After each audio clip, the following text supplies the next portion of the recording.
guys, welcome back to tutorial 3 and the mesh current method. In this video we are going to use the mesh current method to calculate the current through the 6 ohms resistor. So in this diagram we are given 3 meshes and the sources are current source. So first of all, identify the number of meshes we have 3. Assign your mesh current. So the mesh current in this mesh, let's say I'm calling it I1. There's another mesh current here, I2. There's another current here, I3.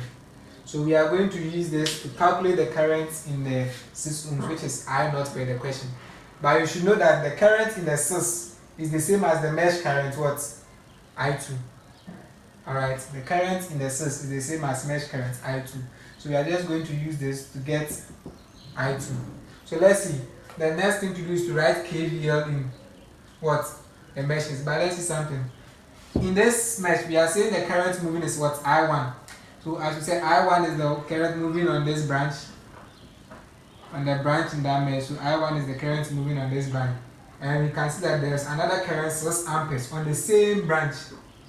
So we can quickly say that our I1 is equal to our 6 amperes. So there is no need to write KVL here because KVL is going to sum the voltages in that mesh. And in this mesh, we can't get the voltage, the sum of the voltages here. I can get the voltage across this one, but I can't easily get the voltage across the 6 amperes. Which means I can't even write KVL here because of this. I can't easily get the voltage drop across the 6. But I can know that the I1 current is in the same direction as this 6 amperes and they are flowing on the same branch. So quickly you can say that our I1 is equal to 6 amperes. Right, good. Then we move to the third mesh and also see something. We have mesh current I3 moving on this branch in this direction, through this one. So we can also say that I3 is equal to 8 amperes. So we can also have I3 to be equal to current 8 amperes.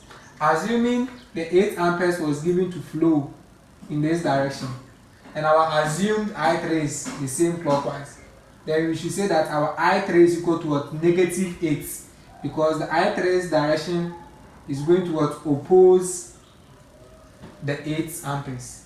So it should be I3 equals negative 8. But in our circuit, the I3 is in the same direction as the 8 amperes. So I3 is equal to 8 amperes. Now it's left with I2. So when we go to the second mesh 2, in this mesh we can now write KVL, because we can get the voltage here, the voltage across this is, and the voltage across this 8. So we can get our KVL in mesh 2. So let's write KVL in mesh 2.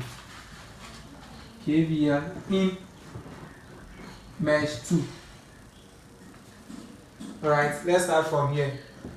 We are in mesh 2, so I2 is the current active there. So the polarities of the voltages drop across this one will be plus minus. The current is moving this way, plus minus. So let's start. The current through the 2 is I2 minus I1. So the voltage will be minus 2 multiplying I2 minus I1. Then we move on to this one, minus 6 times the current is I2. The current through the 6 is I2. Then we come to the 8. We have minus 8. What is the current through the 8? I2 minus I3. Minus I3 is equal to, don't forget, it's equal to 0, KVL. If you don't bring the 0, it's not an equation, it's an expression. So bring your 0 to satisfy the KVL, or algebraic sum of voltages is equal to 0. So let's expand this. But we know my I1 value is 6. So I have I2 minus 6, I2 minus 8. I2 minus, what is I3? I3 is 8 is equal to 0. So let's expand. I have minus 2 I2, 12 minus 6 I2 minus 8 I2 88 64 is equal to what? 0. So now we have a single equation with one variable, that is I2. So I2, we have minus what? 16 I2 is equal to minus what? 76. So I have my I2 being equal to what? My 76 divided by what? 16. It gives me 4.75 amperes. So the current flowing through resistor 6 ohms, which is I0, is the same as I2, which is what? 4.75 amperes. So that's the end of this tutorial video. Thank you very much.